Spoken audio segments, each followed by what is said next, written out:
Hay una razón por la que algunas mujeres bajan de peso cuando sanan algo profundo, aunque no cambien su forma de comer. Y esto es algo que tú tienes que entender si quieres cambiar tu realidad con el sobrepeso. Guarda este video porque te voy a contar algo que es súper interesante y que lo veo todo el tiempo en sesión. Esta es la historia de una de mis consultantes con las que trabajamos muchísimo y una mujer súper preparada, una empresaria súper potente que para todo tenía una explicación y tanto había buscado, pero nada cambiaba en su vida. Y la verdad, no había ninguna de esas cosas que tú pudieras decir, son ese miedo que tengo a morir de hambre, el miedo que me falte. No.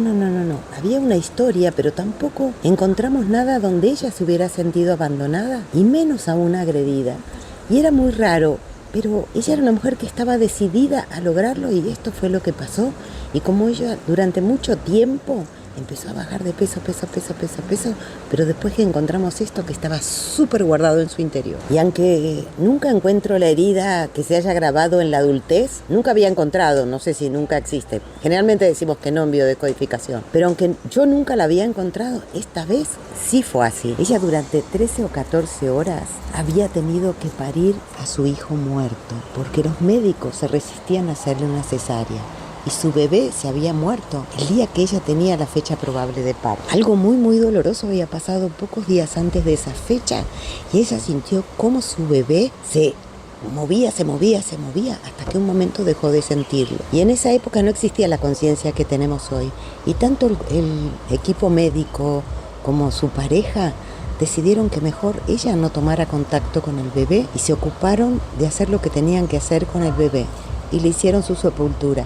Pero ella nunca estuvo en contacto con su bebé, nunca. Y entonces lo que había quedado ahí era ese duelo. Yo estaba segura que era por ahí, que íbamos a encontrar algo, pero es que no lo encontrábamos nunca. Ella se sintió que como no había acompañado su bebé, no se había podido despedir, no lo había acompañado hasta el final, no sabía dónde estaba realmente porque no había hecho ese proceso, solo lo sabía aquí.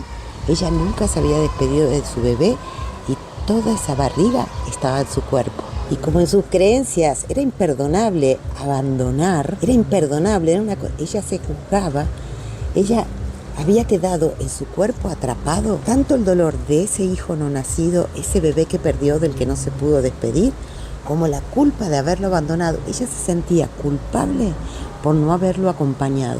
Y eso se quedó ahí en su cuerpo hasta que nosotros pudimos encontrarlo. Creo que fue el proceso más difícil de trabajar, porque a partir de ahí ella realmente se convirtió en otra persona y vivía con miedo a que eso volviera a pasar. Ella se sentía tan culpable porque se sentía que había abandonado a su hijo. Ese hijo se le había quedado guardado en su abdomen porque ella no había podido hacer el duelo. Y ella empezó a convertirse en una persona que nada que ver. Se convirtió en una persona muerta de miedo. Todo le daba miedo, pero su entorno era maravilloso. Todo era maravilloso. Era una vida que tú querrías tener. Y que ella veía que en su cabeza que era la vida que ella quería tener. Pero ella no podía ser feliz. Ella no se animaba a crear. Hasta que lo trabajamos y fue el proceso creo que más difícil y que más años me llevó. Realmente con ella trabajamos durante 3 años. Fue la única vez que trabajé tanto con una persona para sanar el sobrepeso. Porque aunque a partir de que descubrimos eso, que fue como a los 7, 8 meses de trabajar, después tuvimos que seguir trabajando porque hubo que deconstruir todas esas estructuras que ella se había creado para seguir sobreviviendo, para que no le doliera. Te cuento todo esto porque a veces es súper complejo. Este es el caso más, digamos, raro que yo encontré, pero a veces no es tan lineal. Pero si encontramos eso, nosotros podemos sanar. Así que si te resuena que puede haber guardado algo súper oculto en tu interior, escríbeme la palabra lista en comentarios y vas a ver cómo trabajamos y tu vida va a cambiar. Como cambió la de ella, que te aseguro hoy es una persona diferente.